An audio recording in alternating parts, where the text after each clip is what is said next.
Well, here is our question of the day for all of you. Take it away, Sydney. So Linda's entrusted me with the question of the day, and my question of the day is, my color palette for my gardens is a gray, silver bluish foliage. What's your color palette? Well, I am here with Sydney, my street buddy, and as kind of an aside, I love having Sydney here as a new street buddy walking this way, walking west from my house, because my old street buddy, Jenny and Steve, they just moved, and I would always walk this way to go to their house, and so fortunately you and Tommy moved in. and now you're my replacements. So you guys know about Sydney and Tommy and their magnificent landscaping skills, but also their interior design skills, or at least Sydney's. So Stuart, let's put links to some of those videos below. But big changes around here, Sydney. Big. So describe a little bit what you did, and kind of through the lens of drought tolerant perennials, okay? Because Sydney's going to provide us a list of the perennials that she put in that are all drought tolerant, or drought tolerant, if that's how you say it in your neck of the woods. So take it away. Yeah, so a week and a half ago or so, I'll start from the beginning. Okay. We pretty much dug up our entire yard. It turned into a massive project. The sprinkler system changed, as you guys have seen, my flower beds have changed, so we just kind of revamped the whole front yard. I'm glad we did. And then when I decided to replant all this, I kept in mind something that's drought tolerant. My backyard is enough maintenance, so I wanted to put some plants up here that were fairly drought tolerant, that I didn't have to maintain quite as much. Yeah. Okay, so some of our followers saw the front yard tour that we did a while ago, and you used to have an island bed in the middle, and you also told me that you had some turf issues. Did you tell me that? Yeah, so we battled a fungus in the middle of our yard, mostly in the middle, but it would just creep and creep. We tried to treat that for a couple years, and it's fairly expensive to treat it and have professionals treat it, and we just couldn't get rid of it. It was there when we moved in. We tried to overseed, we tried to treat it with fungicide. We tried everything short of digging up the yard. And was it Pythium, do you know? I can't remember exactly what the fungus was, but the other reason, I think, is fungicides are not only expensive, but they are also most of the time toxic. There's very few natural fungicides that you can use on turf lawn, and so probably when you selected, this is fescue, am I correct? Yes. And you probably selected a disease-resistant turf. Variety, yeah, and you know, like you mentioned, the fungicide is toxic, and it is expensive. So we just finally said, you know what are our options? And we consulted a couple lawn companies, and they were like, pretty much you just need to dig up your yard and start over if you want to eradicate this. This is your best chance. So here we are, we've done that. And honestly, we wanted to make some changes. My husband wanted to make some changes to the sprinkler system. It wasn't super efficient as it was. So he got the opportunity to make those changes, and I got the opportunity to make the changes in the flower bed. So. Okay, so right now you can tell that this turf was recently laid. Stuart, if you don't mind kind of rotating around, you can see the next door neighbors, which is I don't know if it's the same specific cultivar, but it is a fescue lawn. Correct. Now I think it's important to point out that in Oklahoma, it does look beautiful like that in the spring and in the fall when it's cooler and we get reliable rains. But all of us in Oklahoma, if we have a fescue lawn, we anticipate that in the summertime when it gets very, very hot, that it's not going to look always terrific. And it's something that we accept. Really, no lawn, unless it's an artificial turf lawn like mine, really looks terrific. Now, when you talk about fungal issues and the cost of overseeding, of fungicides, of mowing, of all of those kinds of things, it's one of the reasons for my very small lawn that I went to a turf. And there were environmental reasons as well, because fescue does take a lot of water. Yes, it does. And I was plagued for 25 years with that same Pythium problem, all sorts of fungal problems. A lot of that, by the way, is related to drainage. So I'm going to guess that you made sure that you incorporated amendments in the subsurface that really helped improve your drainage. Correct, and we also had the yard graded correctly. We had a low spot in the middle, and that's where the fungus always started.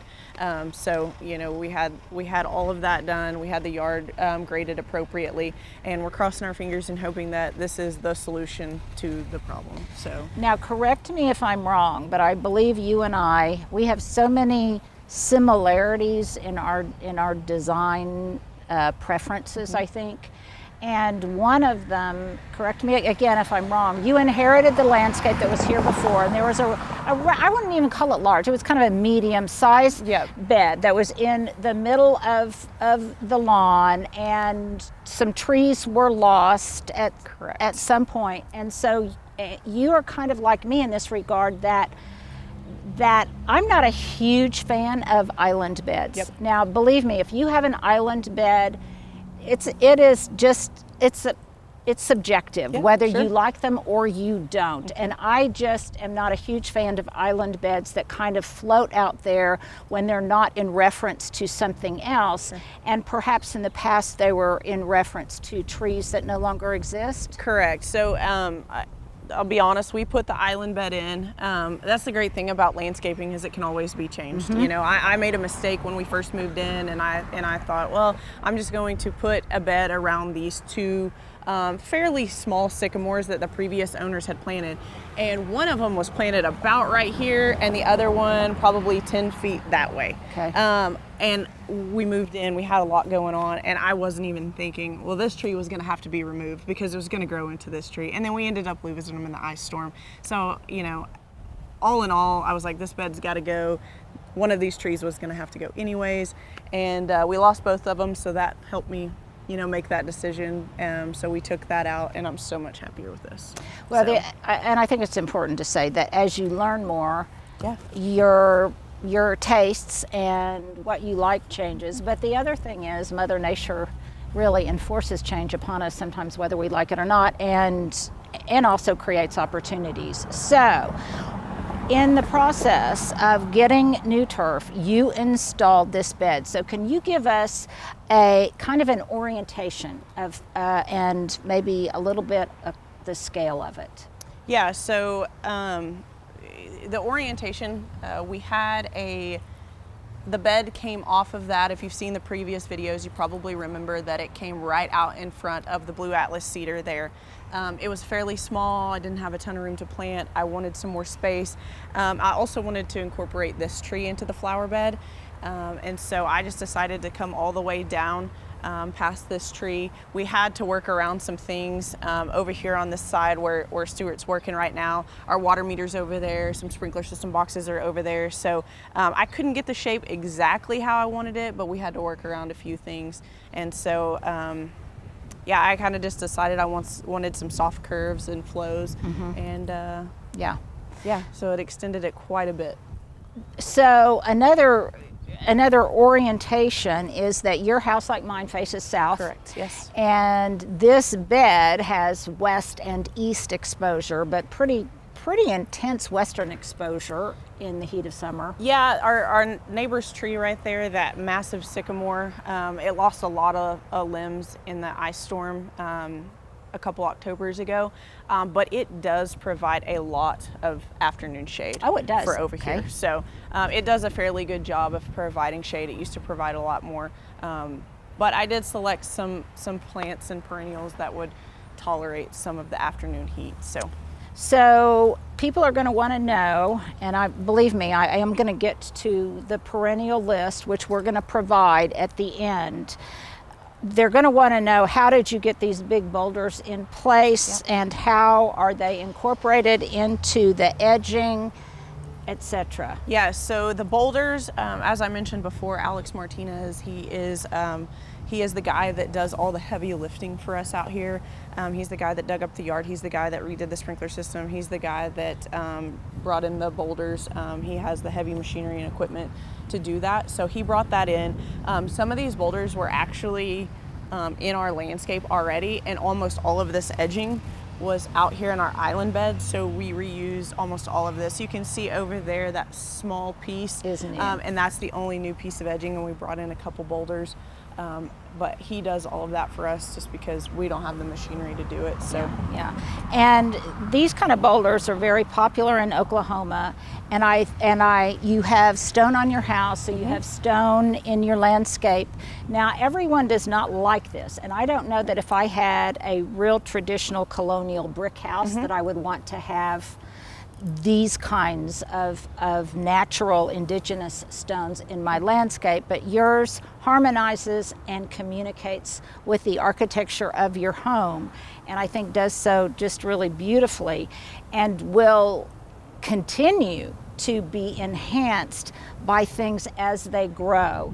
So let's talk about the contents of the bed, if you would, starting with the things as you said, you reused as much as you could. You are like me, we're all about not tossing, but reusing, recycling, repurposing what we already have. So talk about the contents of your bed that were also repurposed. Yeah, so my baby gem boxwoods that you see here, there's 3 here, and 4 over here.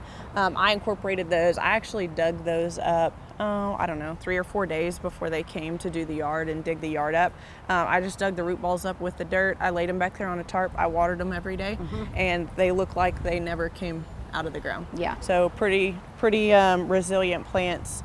But I did reuse those. Everything else is new with the exception of some of the salvia over there on that west side. That was also repurposed. That was in that other bed. Okay, so you and I talk about some of our favorite varieties of boxwood and baby gem, which I have to say is part of the Southern Living Plant Collection. I love baby gem. I love its color, and it's pretty tough, and as you can see, she's able to transplant them this time of year. That's an important thing. You did it in the spring. She didn't do it in the dead of summer. She could have done it in the fall, but actually right now I think it was wise of you to wait until spring because we had such a dry fall and such a dry winter. So speak to us a little bit about your plant selections in terms of your color palette, but also in terms of the shape, line, and form of the plants you selected. Okay, so as you can see, there's lots of purple. I'm a big purple fan. I like different variations of purple. You'll see Stuart's hitting the coral bells right here. Purple, a little bit of variegation with the silver and the dark purple veins there. There is some purple sage in here, which it will get rather large. It's all small right now. And this is a culinary sage. Yep, it is. Yeah. Sage, and then the Nepeta, which is also known as catmint. That's right over there, has all the purple blooms on it. Huge pollinator attractor. I love it. I have it up there in my front beds. It's existing up there.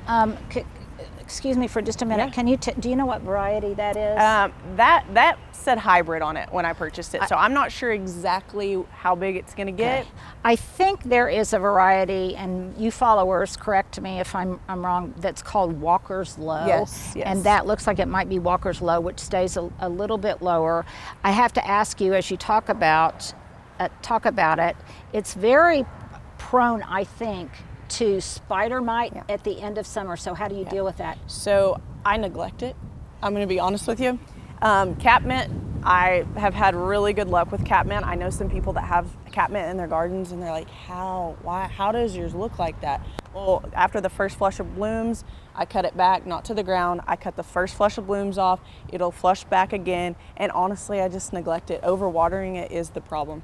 And so you don't cut it back all the way to the ground. You cut it just at bloom. Correct. Height. Yeah. Okay. I think that's a mistake I've made in the past. Yeah, I just cut it at bloom height a couple times during the summer, and then it'll kind of die back. It's not an evergreen, it'll die back. I leave the dead on it until springtime, and then I cut all the dead off and it flushes back. I just cut that back probably 2 weeks ago, and you can see how big it is now. And I think that probably also helps protect, when you don't cut it back in the fall, it also helps protect the root ball Yep. from extreme cold, extreme drought, Yes. whatever the problem is. So you've got. Do you remember what variety? Is this a Heuchera or a Heucherella? It seems like it's like Black Mystic or something. I'm not sure exactly what kind it is. I have that in the back also. I just like the silver variegation that it has in it. Kind of goes with some of the lamb's ear, Yeah. which is... So basically your color palette, and again, go back and look at our previous videos, but is that lavender slash blue, depending on how you define it, purple, vibrant green, gray, and talk to me about texture. Yeah, so the texture, the grasses, I'm not a huge grass fan. So we have some Carl Forrester feather grass that flanks both sides of our house over there. My husband is a huge grass fan, and I'm not a grass fan. But I decided to put some grasses in here. You'll see the blue Elijah fescue. It stays pretty low, stays pretty small. I also incorporated some Mexican feather grass in there for texture. It's windy here.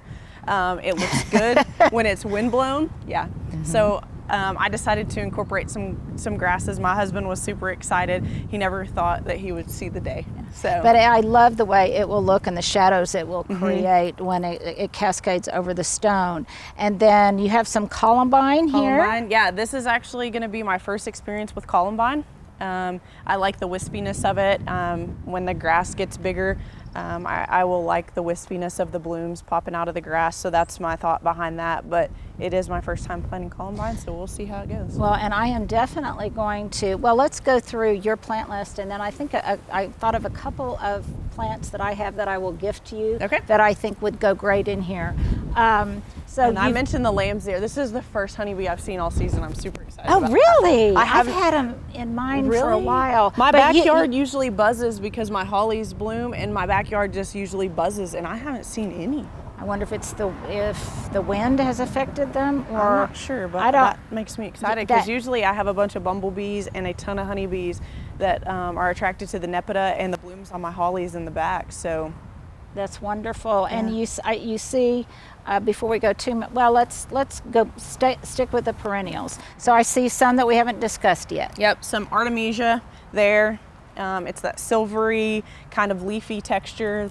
Kind of plays off some of the other plants that I have in here, like the Helen von Stein's lamb's ear here. Is it Poes Castle? Yes, it's Poes Castle. Okay. And do you keep your Poes Castle cut down a little bit to manage its height? So it gets huge. I have some more back there by our windows in the original flower beds. I typically trim it and cut it to keep it under control. Okay. And here's a question for all of you out there. Do you trim back your Artemisia, and is it also called wormwood? I'm not Is sure. that a common name for it? I'm thinking, because it does have a fragrance to it, and it seems like I remember in medieval times they use it for some kind of medicinal purpose or sanitary, I don't know, as a disinfectant or something. I could be wrong on that.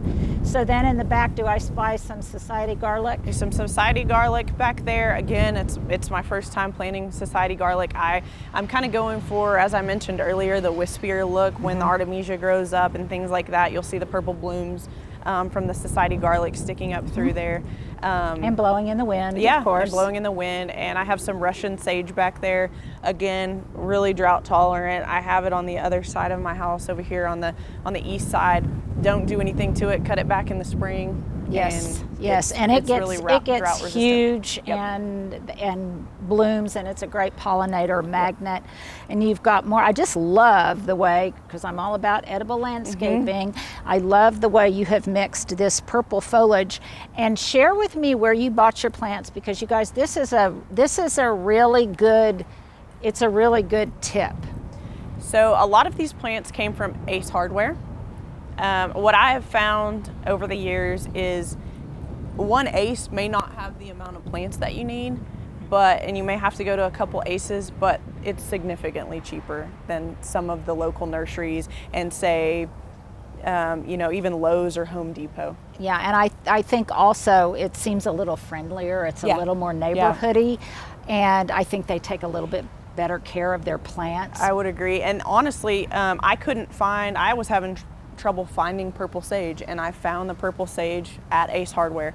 And I mean, almost all these plants came from Ace Hardware, but the feather grasses here, I was looking at multiple nurseries, and all I was finding was tiny containers of feather grass that were about this big, and they were more expensive than these. Yeah. So I don't think I've bought anything this year that I don't think I've bought anything this year that I can think of. Maybe a few things. I bought some bacopa, but other than that, most of what I got came from an herb festival or mail order from companies that I work with.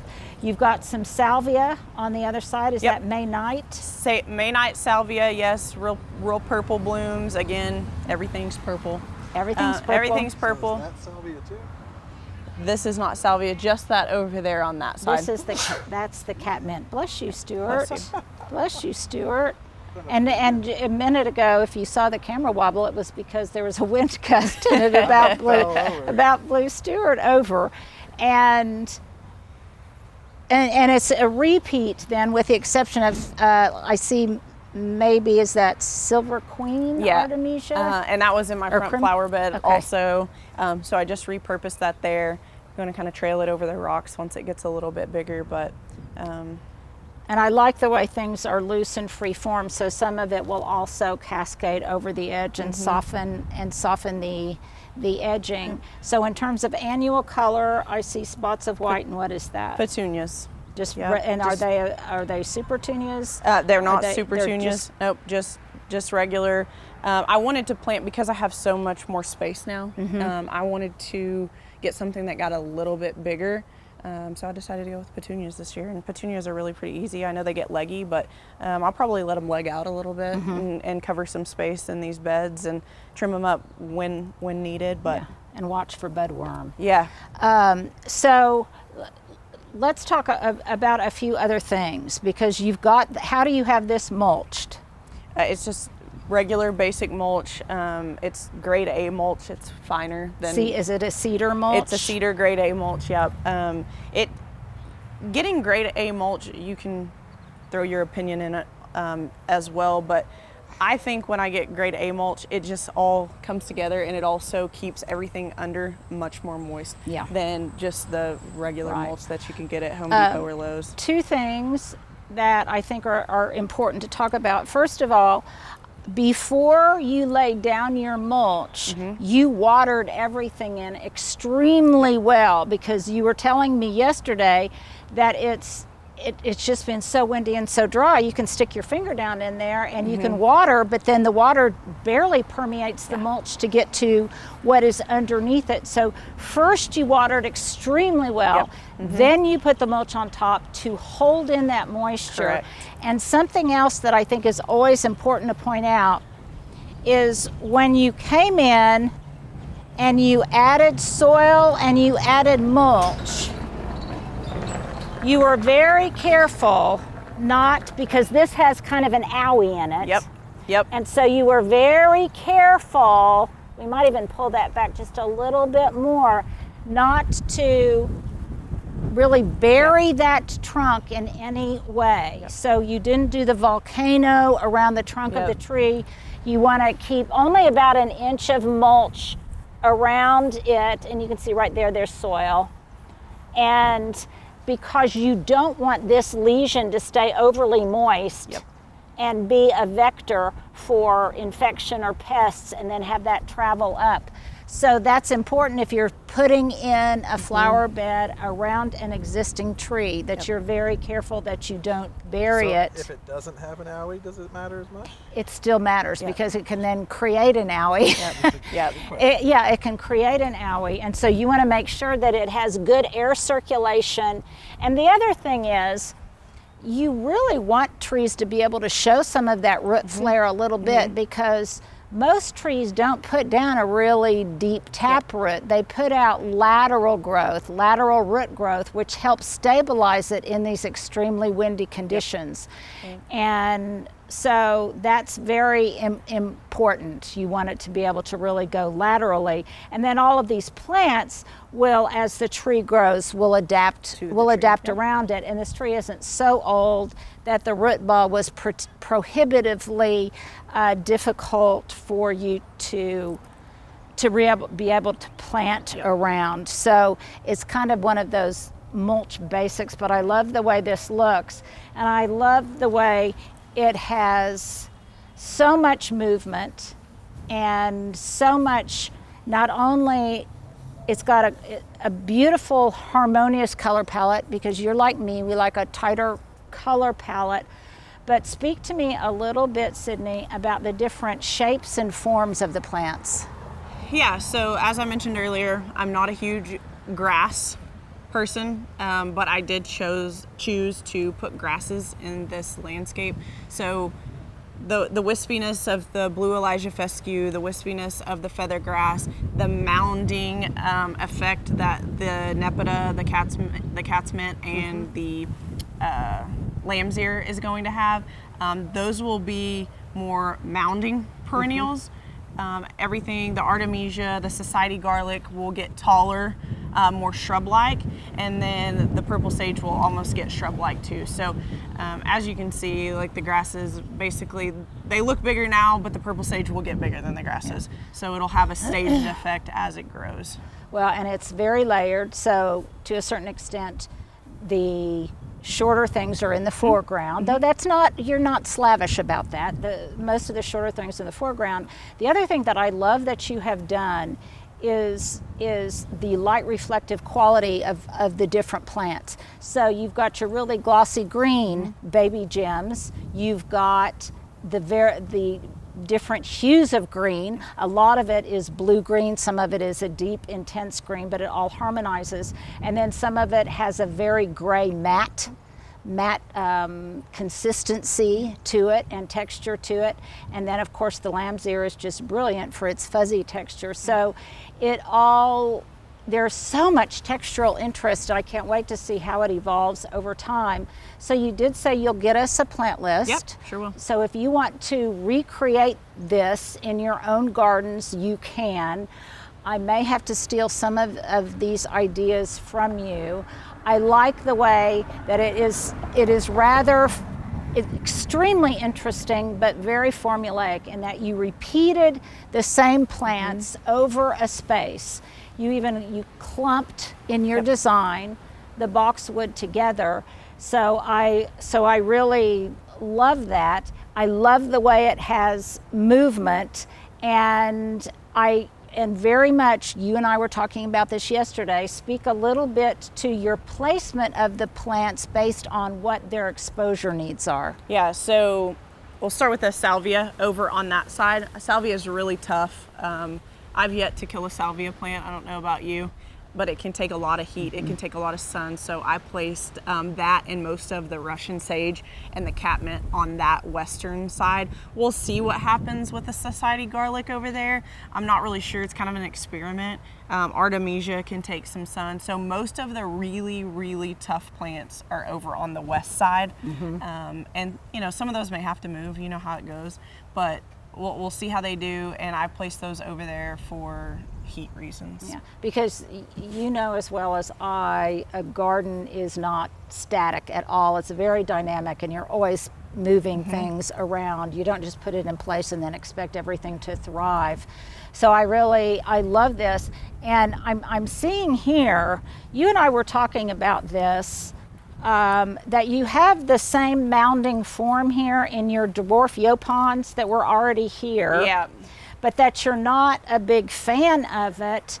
And I'm thinking, I would love to maybe have you bring another baby gem box right up in here. Yeah, I'm like you mentioned, we were talking about these. This one had a really tough time in the freeze. It needs to be replaced. This one is starting to look pretty scraggly. This is the only one that really does fairly decent up here. Yep. Those on the other side do a little bit better. I'm just not a huge fan of Yopons. I like boxwoods better. Their green is a lot deeper and richer.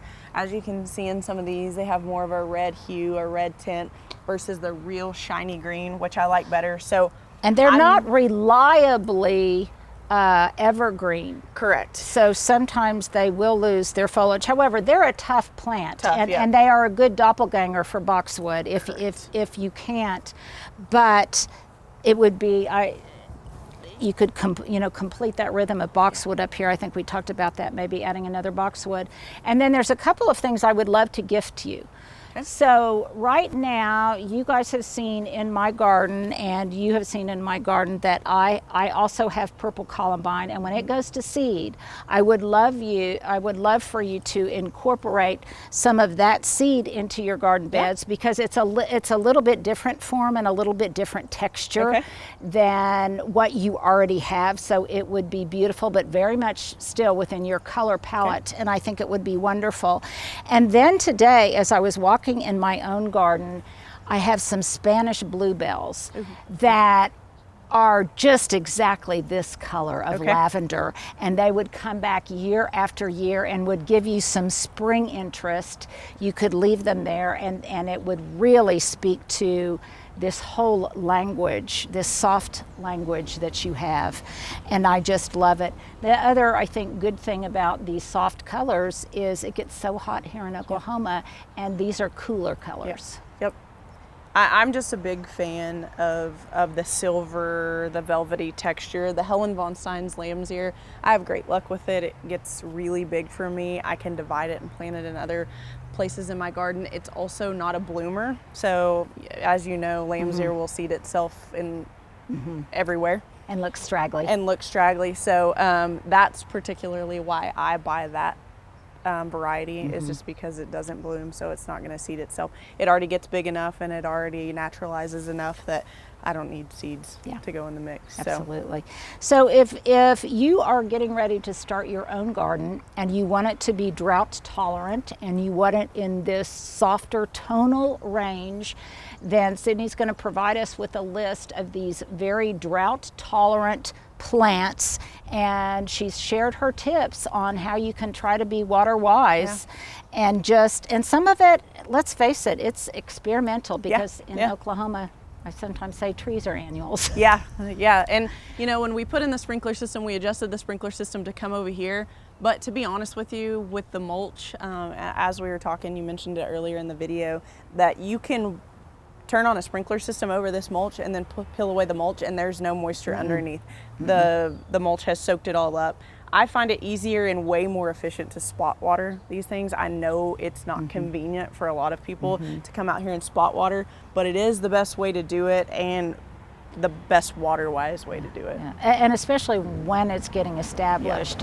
I think you could use a drip irrigation system, but it's really hard to get every plant.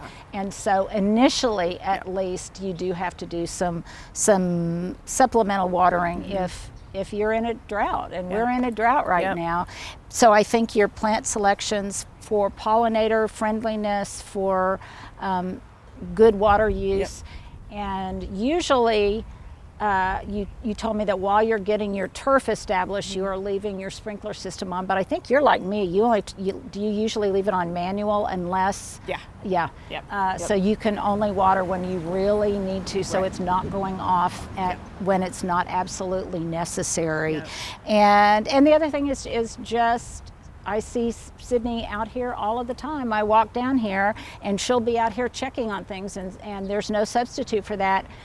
And I'll end on this, because it's just so admirable that when you get home from a long day at work, you come out here, she works out, and you said one of the things you hate to do is in the heat of summer come out here and water at the end of the day, but you do it if necessary to get some things established. So what would you close on? I would just close on, I think that do what works best for you, right? If you know you're not going to come out here and water every single day, try to choose things that are more drought tolerant. And that's why I went with this combo of plants up here in the front, is because my backyard is a lot of maintenance. I have plants back there that are a lot of maintenance. I don't like to come out here and water in the middle of the summer when it's 100 degrees outside. It's not fun. Nobody likes to do it. And so just be honest with yourself about what you expect, because I think a lot of people, you know, they see your landscape and your yard and they're like, oh, it's beautiful, but it's deceiving how much work it can be between watering and weeding and things like that. So just be realistic with your selections when you're trying to figure out what you want in your garden. If you're not going to water every day, don't get impatient. You know, I have impatience in the back, and even with the sprinkler system with drip irrigation ran to everything, you do have to water them. And I now won't have to worry near as much about the front. So Yeah, and you and I are kind of on the same page. We don't plant a lot of annuals. right. Yeah. Yeah. I plant more annuals in the back typically than I do in the front, but it's work. Yeah. It gets 100 degrees here and it's windy, and the combo between the wind and the heat with hanging baskets is not good. Yeah, I'm limiting my hanging baskets. But I this love year, them, too. so I can't let them go. But Yeah. Well, so Sydney is a perfect example of what I call good garden fit. Fit with your geography, with your climate, with your lifestyle, with whether or not you have somebody in your household to help you do all of these kinds of things. It's all about good garden fit, and you're the perfect example of that. Love you, dear. thanks for having me.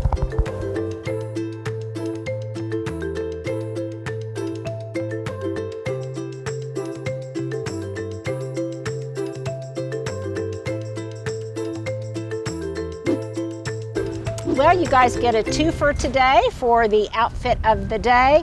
My hat, I believe I got at Target a long time ago. My earrings are, of course, some of my favorites, or my favorite brand, Atrios Tile. By the way, I'm putting together a Mother's Day gift list, and definitely all of her stuff, especially her bracelets now, are on my gift list.